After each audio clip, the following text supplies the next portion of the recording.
जय श्री हरि। पिछले अध्याय में सुदेव के पुत्र के पानी में डूब जाने से मृत्यु।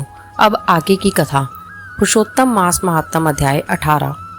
इस प्रकार उस ब्राह्मण के विलाप को सुनकर दसों दिशाओं में गरजता हुआ मेघ बादल आया। उस मेघ से पर्वतों को कपायमान कराता हुआ, पृष्ठ स्पर्श करता हुआ बड़े वेग से वायु चलने लगी और अत्यंत जोर से वहां बिजली चमकने लगी और मेघ शब्द से चारों दिशाएं पूरित हो गई। इस प्रकार 1 मास तक ऐसा जल बरसा कि सारी पृथ्वी जल से भर गई, परंतु पुत्र शोक की अग्नि से तपे हुए उस ब्राह्मण को कुछ भी मालूम न हुआ। न उसने पानी पिया न भोजन किया।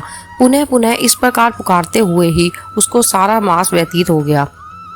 वह मास श्री कृष्ण भगवान का प्रिय पुरुषोत्तम मास था। सो अनजाने में ही उस ब्राह्मण से पुरुषोत्तम मास की सेवा हो गई, जिससे अत्यंत प्रसन्न होकर श्री कृष्ण भगवान प्रकट हो गए।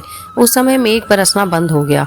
फिर उस ब्राह्मण ने श्री कृष्ण भगवान को देखकर शीघ्र पुत्र को पृथ्वी पर रखकर स्त्री सहित श्री कृष्ण भगवान को दंडवत नमस्कार किया और हाथ जोड़कर श्री कृष्ण भगवान के आगे बैठ गया।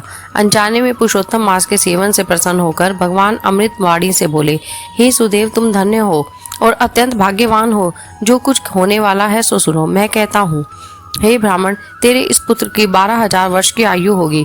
हे द्विजतम, यह तेरे को सुख देने वाला होगा, इसमें कोई संदेह नहीं है। मैंने प्रसन्न होकर तुझको पुत्र दिया।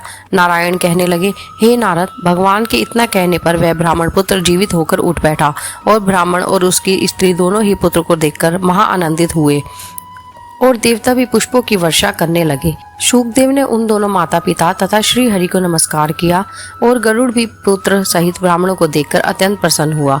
तब ब्राह्मण आश्चर्य युक्त होकर श्री हरि को नमस्कार कर हाथ जोड़कर गदगद वाणी से संशय काटने के लिए आनंद सहित भगवान से पूछने लगे, भगवान, मेरे 4,000 वर्ष तक निरंतर महाकठिन तप करने पर आपने जो कठोर वचन मुझसे कहे थे कि मेरे 7 जन्मों में भी पुत्र का सुख नहीं है, उस वाक्य के उल्लंघन हेतु और मरे हुए पुत्र को जीवित करने का कारण क्या है?